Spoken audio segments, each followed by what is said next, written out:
Graças e paz da parte do Senhor Jesus. Nós estamos começando aí mais uma semana de oração, juntos aqui, reunidos na nossa igreja, pelo perfil da nossa igreja, para trazer da parte do Senhor uma palavra importante nesse tempo. Deixa eu ajeitadinha na câmera aqui. Isso.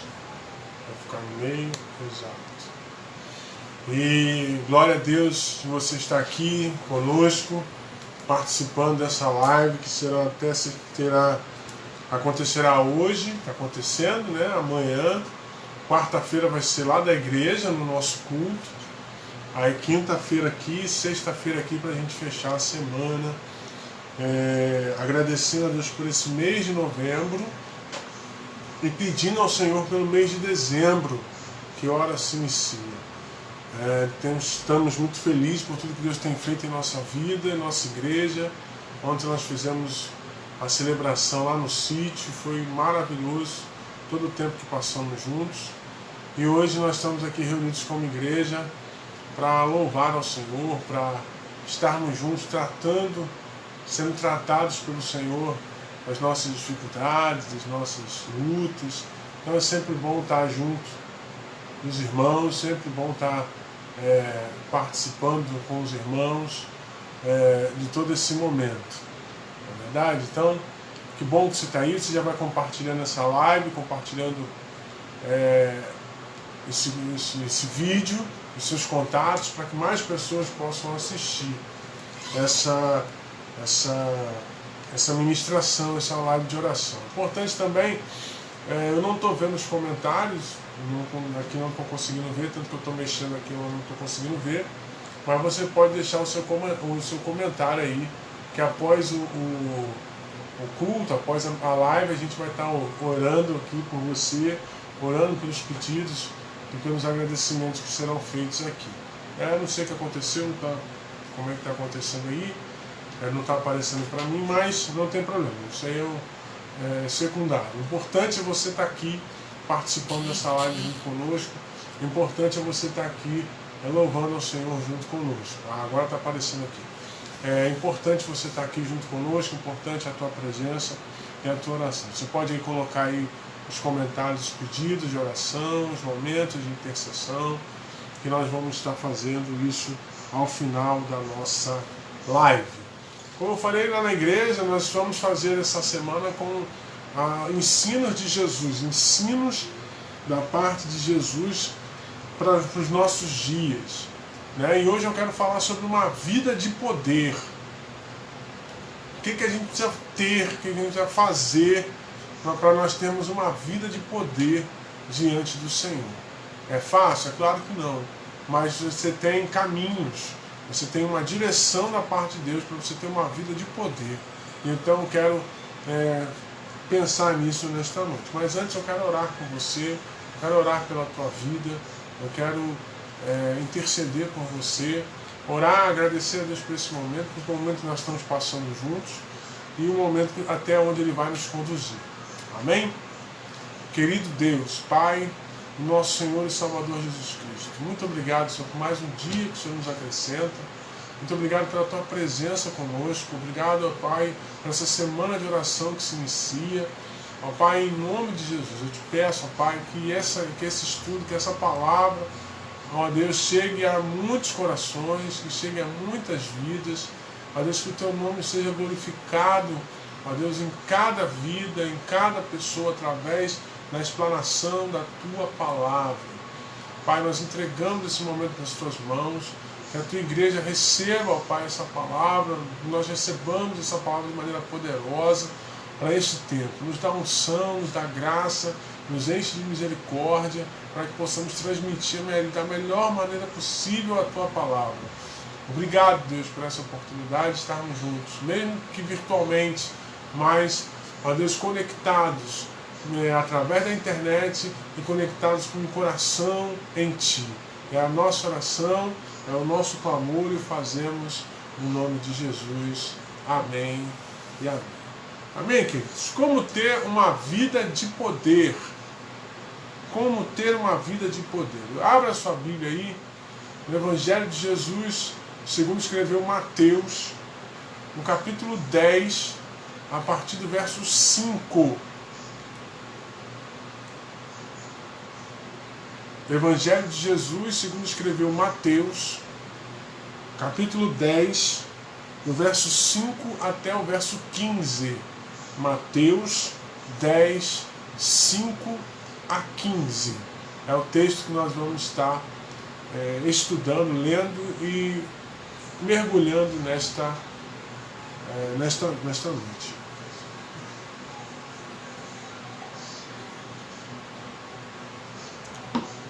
Assim diz a palavra de Deus. Jesus enviou estes 12 e lhes ordenou, dizendo: não ireis pelo caminho das gentes, nem entrareis em cidade de samaritanos, mas ide antes as ovelhas perdidas da casa de Israel. E indo, pregai, dizendo: é chegado o reino dos céus. Curai os enfermos, limpai os leprosos, ressuscitai os mortos, expulsai os demônios, de graças recebei, de graça dai.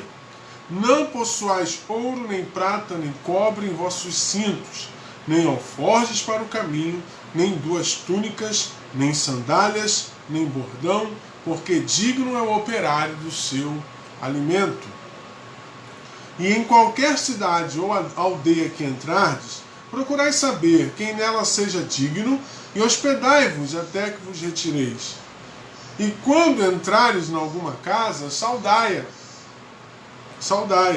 E se a casa for digna, desça sobre ela a vossa paz. Mas se não for digna, torne para vós a vossa paz. E se ninguém vos receber, nem escutar as suas palavras, saindo daquela cidade ou casa, sacudi o pó dos vossos pés. Em verdade vos digo que no dia do juízo haverá menos rigor para o país de Sodoma e Gomorra do que para aquela cidade. Amém? Então nós estamos aqui no texto de Mateus 10, pensando em qual o contexto de Mateus 10. Mateus 10 é a escolha dos 12 apóstolos. Jesus escolhe os 12 discípulos e lhes dá uma missão. No verso 1 até o verso 5, verso 4, o evangelista Mateus descreve a escolha dos 12 discípulos, inclusive já falando de Judas Iscariotes, aquele que o traiu. A partir do verso 5 até o verso 15, ele dá instruções e fala de uma vida de poder que nós vamos pensar nesta noite, a partir do verso 5 ao verso 15. A partir do verso 6, ele começa orientando os seus discípulos. Naquele momento especificamente, é importante entender isso. No verso 5, Jesus diz para eles não irem aos samaritanos. E no verso 6 ele diz: vai só as ovelhas perdidas da casa de Israel. Significa que Jesus fazia acepção de pessoas? Não. Significa que naquele momento a prioridade de Cristo era o seu próprio povo. Jesus não tinha boas entradas dentro do seu reino, dentro da sua cidade, do seu estado, tanto que ele foi expulso de Nazaré, morava em Cafarnaum. Ou seja, Jesus não era bem visto pelos seus conterrâneos conterrâneos, né? Não eram bem visto por eles. Então, Jesus se preocupa no início com as ovelhas perdidas da casa de Israel, mas Jesus está totalmente envolvido e ligado a todas as pessoas. Aquilo era um momento do reino ser divulgado e Jesus orienta estrategicamente os discípulos irem no seu povo. Mas, obviamente, depois Jesus vai a todos. Lá em Atos 1:8, Jesus fala, olha, Samaria, Judéia, até os confins da terra. Jesus abre o leque para todos. Mas nesse momento aqui do texto, Jesus fala especificamente para os judeus. O objetivo de Jesus eram os afastados da casa de Israel. Ou seja, Jesus se preocupa com aqueles que estão afastados da casa de Deus. E a igreja precisa estar atenta às pessoas que estão afastadas da casa de Deus. A gente não pode virar as costas para aqueles que estão afastados da presença do Senhor. Eles precisam ser, eles não querem nos receber. Não importa, a gente continua orando por eles, continua colocando eles nas mãos do Senhor, continua amando eles para que eles tomem as melhores decisões, que eles vivam da melhor maneira possível. Mas as ovelhas perdidas da casa de Deus a gente não pode abandonar. Não é porque foi desligado, não é porque foi excluído, não é porque foi afastado que ele merece o nosso desprezo. Não, é aí sim que ele merece ainda mais o nosso amor e a nossa consideração. Então, Jesus vai às ovelhas afastadas da casa de Israel. No verso 8, Jesus dá autoridade a eles e lhes dá poder. E olha qual o poder que Jesus dá a eles. Olha o que Jesus fala: curar enfermos, limpar leprosos, ressuscitar mortos, expulsar demônios. Jesus dá poder, autoridade aos seus discípulos a fazerem isso.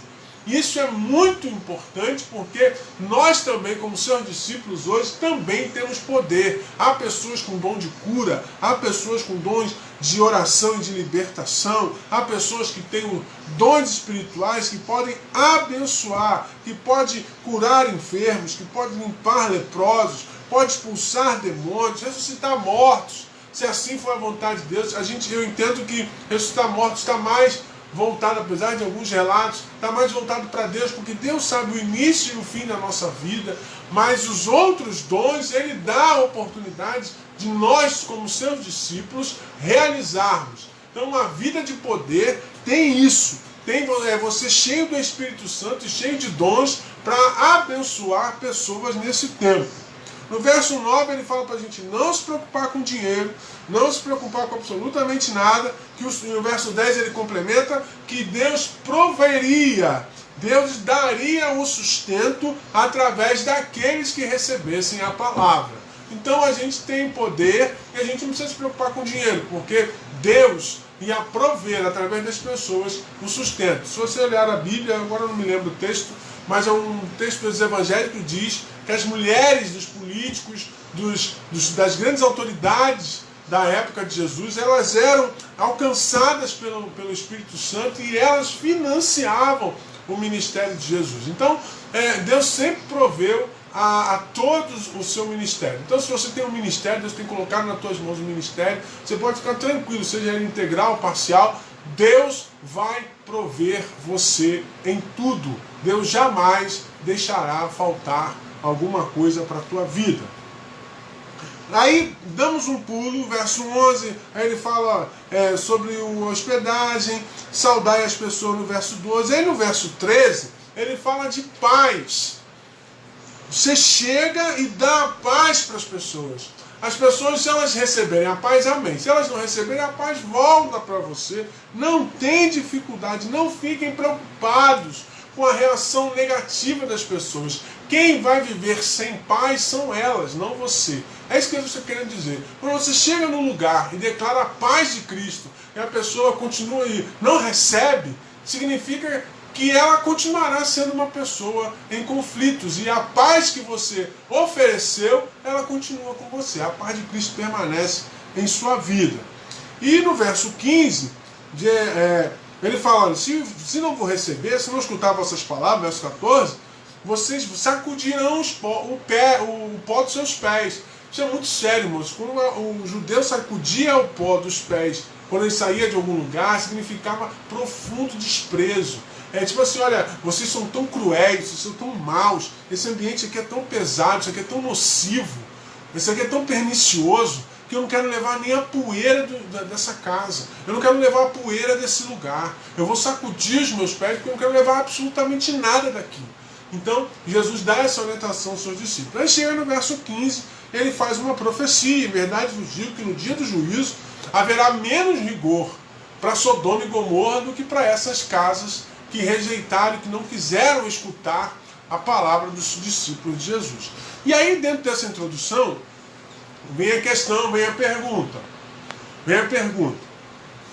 Como ter uma vida de poder? Já fiz uma pequena introdução. Como é que a gente pode ter uma vida de poder dentro desse contexto que nós estamos trazendo à igreja? Vamos lá. Primeiro, verso 16. Eis que vos envio como ovelhas ao meio dos lobos. Portanto, sede prudentes. Para você ter uma vida de poder, você precisa ser prudente. Você precisa ter prudência.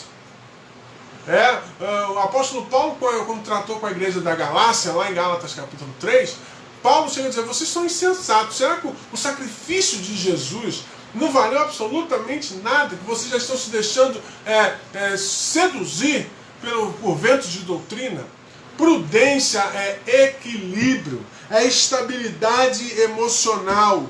É uma vida onde nós estamos atentos a tudo que está ao nosso redor. É uma vida equilibrada, é uma vida pautada na palavra. Ele está dizendo para os seus discípulos: não sejam insensatos, não sejam precipitados, não vão com muita sede ao pote, vão que o Senhor vai direcionar em tudo que vocês fizerem. Sejam prudentes. Não se distraiam, não olhem para o lado, não desviem o seu olhar, permaneçam focados, equilibrados, sossegados, descansando em Deus, porque Ele vai adiante de vocês e vai dar a vitória. Uma vida de poder é uma vida prudente, onde é óbvio que a gente erra, é óbvio que a gente toma decisão, às vezes a gente acha que é uma coisa, mas tudo pautado dentro de um equilíbrio. A gente fala-se com equilíbrio, se toma atitudes com equilíbrio, se ora, se resolve problemas dos mais graves com todo o equilíbrio possível. Isso é prudência. Uma vida de poder passa pela prudência. Não há vida de poder com alguém insensato, precipitado, que fala na hora que não tem que falar, que ofende em vez de argumentar, que ataca em vez de defender os seus argumentos, que se estoura a qualquer momento, que se precipita em ações, né? Às vezes vai corrigir o filho, espanca o filho, às vezes vai está discutindo com a esposa, ofende a esposa, xinga a esposa ou xinga o esposo. São pessoas imprudentes, insensatas, que não vivem uma vida de poder. Uma vida de poder leva você a ser prudente. E aí vem uma crítica a muitos meus irmãos, que às vezes têm dons espirituais, Deus deu, mas não são prudentes. Pegam seus dons espirituais e transformam um culto em show. Transformam um culto em apresentação. Isso não é vida de poder. Deus não aprova esse tipo de atitude. Deus aprova a manifestação. O Espírito Santo se manifesta através dos dons espirituais, mas sempre se manifesta com prudência, sem confusão. Às vezes tem gente com dom espiritual que provoca briga, provoca guerra em famílias, porque revela coisas que não tem nada de Deus. Isso é falta de prudência, falta de atenção à voz de Deus para aquele tempo. Então, se você quer ter uma vida de poder, tenha uma vida prudente para a glória do Senhor. Em segundo lugar, uma vida de poder dá lugar ao Espírito Santo. Uma vida de poder dá lugar ao Espírito Santo. Preste atenção no verso 19 e verso 20, quando o texto diz o seguinte: mas quando vos entregarem, não vos dê cuidado como que haver de falar, porque naquela mesma hora vos será ministrado o que haver de dizer, porque não sois vós quem falará, mas o Espírito vosso Pai é quem fala por nós. Uma vida de poder dá lugar ao Espírito Santo.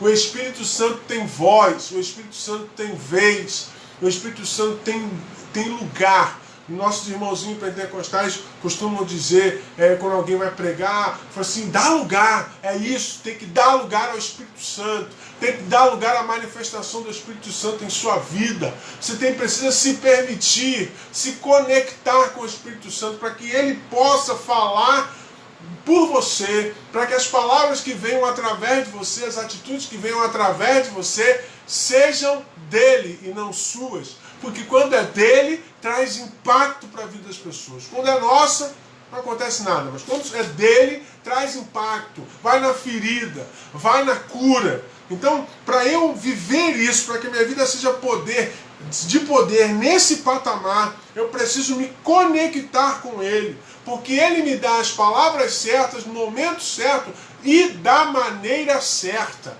O Espírito Santo não traz confusão, o Espírito Santo não traz briga, o Espírito Santo não traz dissensões, não traz mágoas, não traz feridas. Então não é só falar, é necessário falar o que o Espírito Santo diz, mas sempre está muito cuidado, com muito carinho, pautado pelo Espírito Santo para que ele possa fazer a obra. Não adianta nada, você vai dizer a verdade com grosseria, você perdeu a oportunidade, você não tem uma vida de poder, você é um grosseiro. Mas quando você pauta a sua vida pelo que o Espírito Santo diz, quando a tua vida é pautada pela prudência e você dá lugar ao Espírito Santo, você pode ter certeza que a sua fala chegará a corações, você pode dizer que as suas atitudes chegarão a corações, as pessoas serão impactadas por aquilo que você falar, por aquilo que você fizer, com seus pensamentos, com as suas obras, enfim. É importante que você dê lugar ao Espírito Santo, que fale as coisas no momento certo, de forma branda, de forma temperada, levando paz às pessoas. Eu não tenho como chegar na casa de alguém e levar paz se eu não tiver paz. Então uma vida de poder tem paz. A paz dada pelo Espírito Santo de Deus. E para terminar, nosso primeiro dia, uma vida de poder persevera. Verso 22 do texto diz o seguinte: e odiados de todos sereis por causa do meu nome, mas aquele que perseverar até o fim será salvo. Jesus gosta de falar sobre essa frase. Quando você olha lá para Mateus capítulo 24, o verso 13, quando Jesus começa a falar sobre o sermão profético, o princípio das dores, ele diz no verso 13, mas aquele que perseverar até o fim, vendo toda essa situação no capítulo 24, o amor esfriar, as coisas, algumas coisas que Jesus coloca aqui, se levantará nação contra nação, reino contra reino, guerras e rumores de guerras, vão matar pessoas em nome, haverão traições, haverão falsos profetas. Então, dentro dessa realidade, Jesus diz, ei, mas aqueles que dentro dessa realidade perseverarem até o fim serão salvos. Assim como os discípulos aqui no capítulo 10, de vocês viverem tudo isso, perseguições, serem odiados por causa da palavra de Deus, se vocês se mantiverem firmes, vocês serão salvos. Aquele que persevera até o fim é alguém de poder. Uma vida de poder não desiste na primeira crise. Uma vida de poder não desiste no primeiro problema. Uma vida de poder não desiste na primeira dificuldade. Uma vida de poder persevera e vai perseverando porque crê que o Senhor dará a vitória. Crer que nessa caminhada entre você e o propósito há um processo que precisa ser passado. Você precisa passar neste processo para que Deus te leve ao propósito. Você precisa passar por esse deserto, como eu li hoje, como o pastor escreveu na internet, e é muito sábio. De Egito a Canaã tinha um deserto, e é nesse deserto que o Senhor vai manifestar a sua glória sobre a sua vida. Mas você precisa perseverar.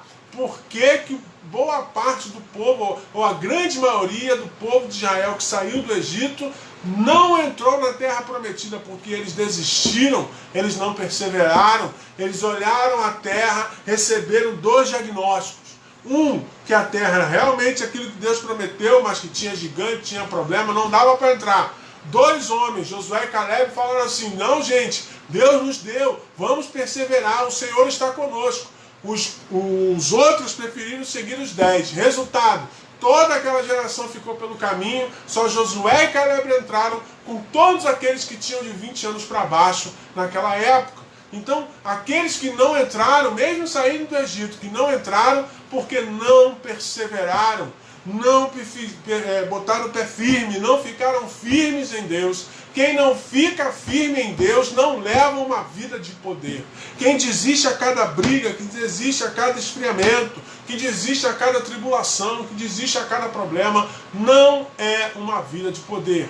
Uma vida de poder persevera porque sabe que tem lá na frente algo maior, algo melhor dado pela parte do Senhor. Lá em Apocalipse, João escrevendo as palavras de Jesus, vai dizer no finalzinho do texto: ser fiel até a morte e dar-te-ei a coroa da vida. Não tem coroa da vida, não tem vida de poder sem perseverança. Não tem como eu manter um relacionamento íntimo com o Pai se eu não perseverar todo dia em comunhão com Ele. Então, para eu ter uma vida de poder, para a gente poder terminar e orar pela tua vida, para a gente ter uma vida de poder, é necessário que você seja prudente, que você dê lugar ao Espírito Santo e que você persevere. Persevere. E agora, para concluir, é importantíssimo uma coisa que você precisa fazer para a gente poder encerrar essa reflexão. Todo esse capítulo 10 aqui, toda essa missão, todas essas orientações são dadas aos discípulos de Jesus. Essas orientações aqui não são para quem não leva o Evangelho a sério. Essas orientações aqui não são para quem a cada fim de semana está em algum lugar e não está na casa do Senhor. Porque discípulo, ele imita o jeito de viver, ele faz as coisas parecidas com o seu mestre.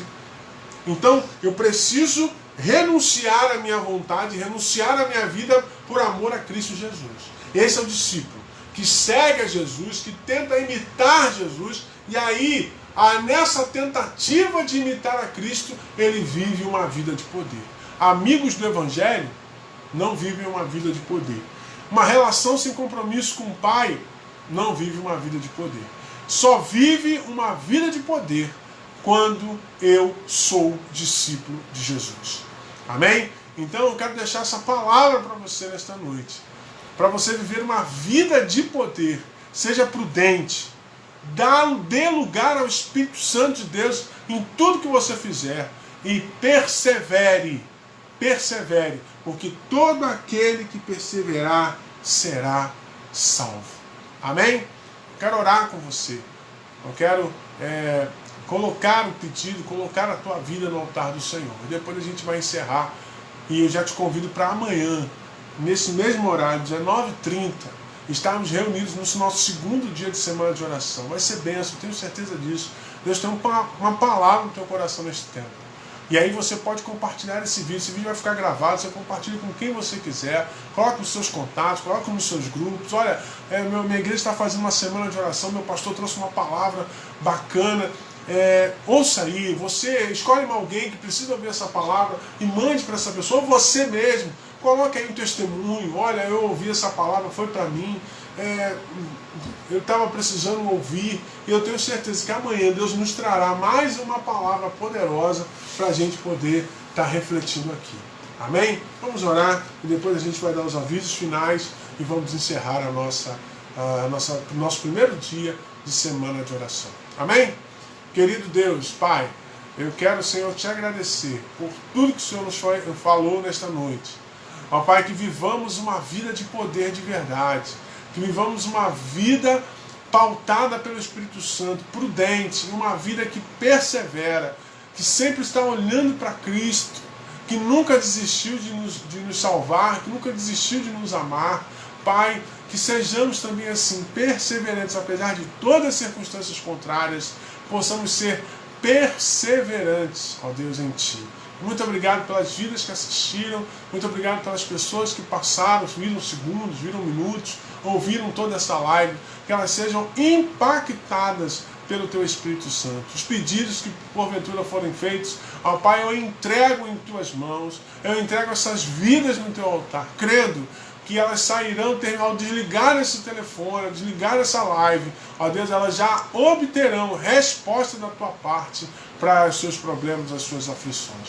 Obrigado, Senhor, por tudo que o Senhor tem feito na vida de nossa igreja, e nos traga, Senhor, mais uma vez amanhã, para orarmos, para buscarmos a Tua presença e refletirmos um pouquinho sobre a palavra de Deus. Amém, Pai? Ó Deus, eu quero colocar esse momento nas Tuas mãos, quero colocar essas vidas nas Tuas mãos, visitantes, pessoas que passaram por aqui. Pai, recebam, ó Deus, a sua oração, receba o seu clamor nesta noite, em nome de Jesus. Amém e amém. Queridos, Deus te abençoe. uma excelente restante segunda-feira para você, uma excelente terça-feira para você, e amanhã nós nos vemos aqui às 19h30 para louvarmos o Senhor, para estarmos juntos, para refletirmos um pouquinho sobre algumas coisas que Jesus nos deixou na sua palavra. Amém? Deus te abençoe. Uma grande noite para você e para a sua família. Fiquem na paz. Um abraço a todos. Deus abençoe. Até amanhã, se assim Deus nos permitir.